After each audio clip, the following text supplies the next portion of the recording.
Salam sepak bola, teman-teman netizen atau warganet yang saya hormati semuanya. Welcome back ke konten terbaru dari channel YouTube Triple B. Dan di konten terbaru hari ini saya ingin membahas tentang Kevin Dix, pemain timnas Indonesia yang diberitakan mengalami cedera hamstring sehingga akan absen untuk waktu yang cukup lama, kemungkinan sampai akhir musim ini. Oleh karena itu dia tidak akan bisa membela klubnya FC Copenhagen di Liga Denmark sampai akhir bulan Mei. Dan tentunya juga akan absen untuk membela timnya yang sebetulnya lolos juga ke babak semifinal dari Piala Denmark. Tentu ini adalah kabar yang mengkhawatirkan bagi kita yang merupakan supporter dari tim nasional Indonesia. Karena seperti yang sama-sama kita ketahui bahwa Kevin Dix sejak membela timnas Indonesia memberikan warna permainan yang berbeda. Karena walaupun dia adalah pemain yang sebetulnya bisa bermain di center back dan juga sebagai fullback atau wingback, tapi pemain ini punya yang namanya visi. Artinya pemain ini punya kecerdasan untuk membagi bola ke lini depan dan juga punya kemampuan yang kuat untuk bertahan. Buktinya bisa teman-teman melihat pada saat Kevin Dix melakukan debutnya bagi timnas Indonesia melawan Jepang. Saya masih ingat pada saat itu ketika Kevin Dix masih main, pemain dari Jepang yang namanya Mitoma yang kita tahu adalah pemain yang bagus, justru sulit sekali melakukan pergerakan dari sektor yang dijaga oleh Kevin Dix. Tapi setelah Kevin Dix ditarik keluar karena cedera juga di pertandingan tersebut, baru kita melihat Mitoma bisa mengacak-acak pertahanan dari timnas Indonesia. Artinya jelas bahwa Kevin Dix adalah pemain yang sangat diperlukan timnas Indonesia, apalagi di bulan Juni nanti ada 2 pertandingan yang penting. Betul, pertandingan pertama adalah melawan China di kandang kita sendiri. Dan kita tahu bahwa China bukan merupakan tim yang kuat, artinya tidak sekuat Bahrain atau Arab Saudi.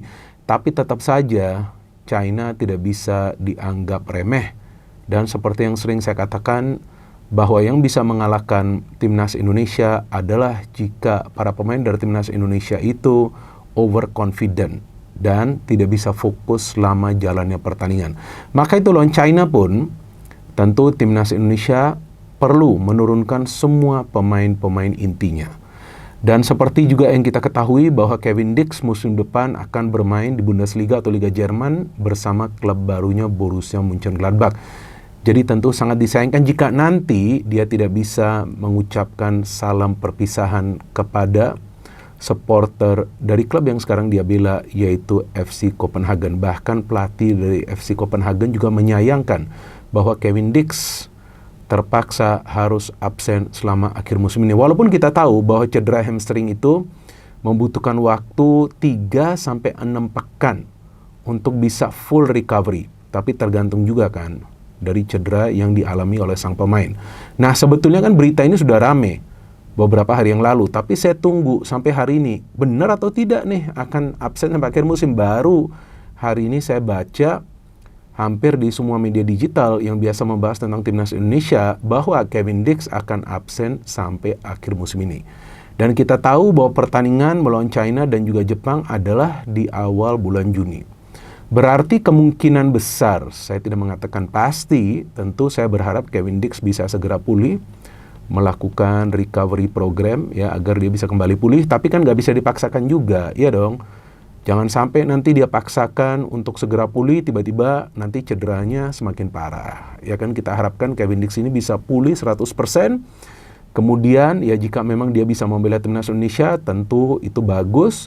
Jika tidak, ya mau tidak mau, Patrick Kluivert harus menyiapkan penggantinya. Dan memang kita tahu, sudah adalah beberapa pemain yang bisa bermain di posisi Kevin Dix. Tapi Kevin Dix ini adalah pemain yang spesial, teman-teman. Saya bukan mengatakan ini untuk menyenangkan kalian. Jika teman-teman tidak percaya, coba nonton ulang konten dari channel YouTube Triple B pada saat saya membahas tentang Kevin Dix. Karena sosok ini sebetulnya punya skill leadership juga.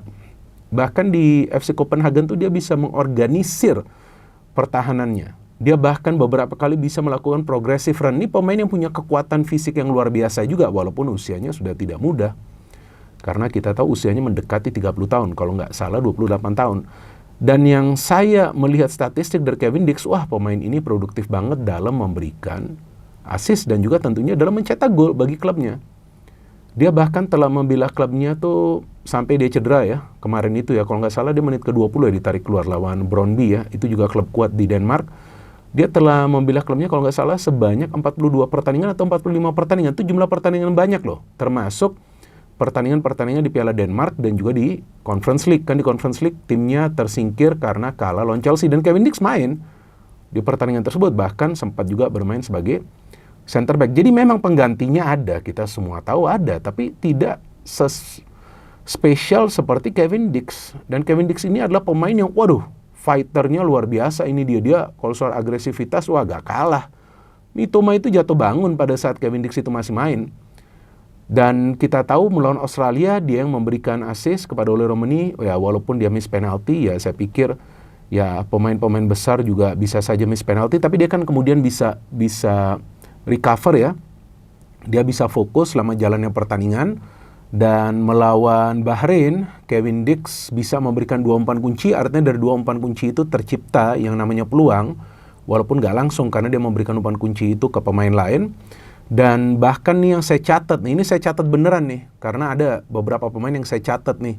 Gimana caranya mereka memberikan kontribusi dalam delivery bola. Karena yang penting bagi para pemain timnas Indonesia itu kreativitas yang harus dijaga. Karena kesulitan timnas kita kan adalah untuk bermain kreatif, memberikan suplai bola ke depan. Nah yang saya hitung dari 8 kali long ball atau direct ball yang dilepaskan, 3 diantaranya akurat.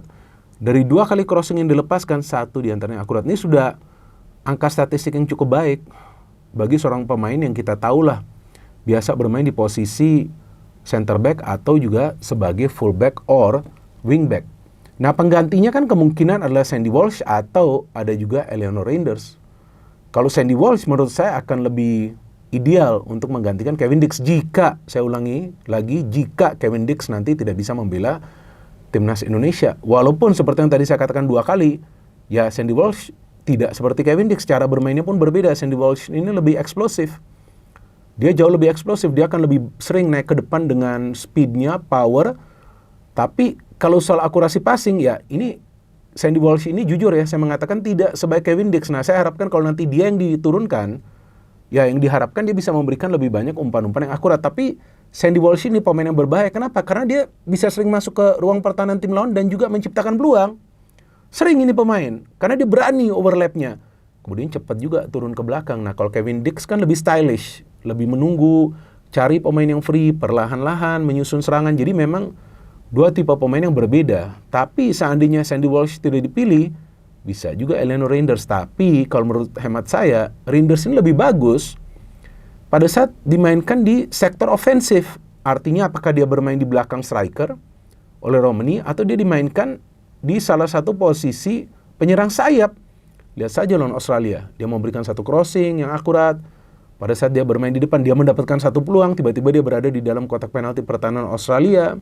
Save-nya juga bagus dari kiper Australia pada saat itu. Lawan Bahrain juga begitu, tiba-tiba dia masuk di dalam area kotak penalti. Bahrain tidak terkawal, sayang nggak bisa mencetak gol kan. Padahal Ricky Kamboya sudah memberikan umpan trivela itu. Bahkan dia bisa memberikan 1 atau 2 kali umpan kunci. Jadi Eliano ini kalau menurut saya lebih baik ditaruh di posisi ofensif ya. Mungkin juga nanti sebagai pemain pengganti.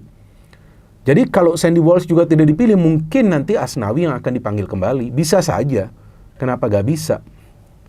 Karena kan biar bagaimanapun ya, walaupun Asnawi performanya itu tidak begitu baik di Piala AFF, kemudian bahkan di pertandingan lawan China juga ya kita lihatlah permainannya mengecewakan.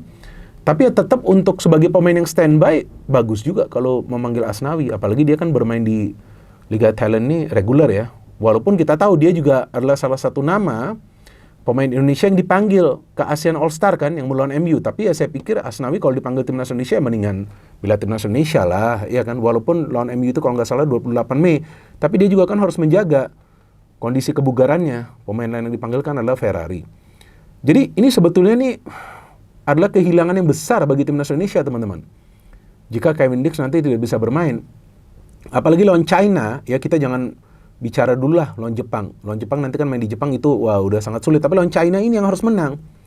Nah suplai bola itu harus diberikan bukan saja dari tengah tapi lebih banyak dari wing. Karena sebetulnya kekuatan dari timnas Indonesia itu adalah bergerak dari kedua sektor sayap. Karena formasinya ya kemungkinan akan kembali yang dipakai adalah 3-4-3 atau 3-5-2 atau 3-4-1-2.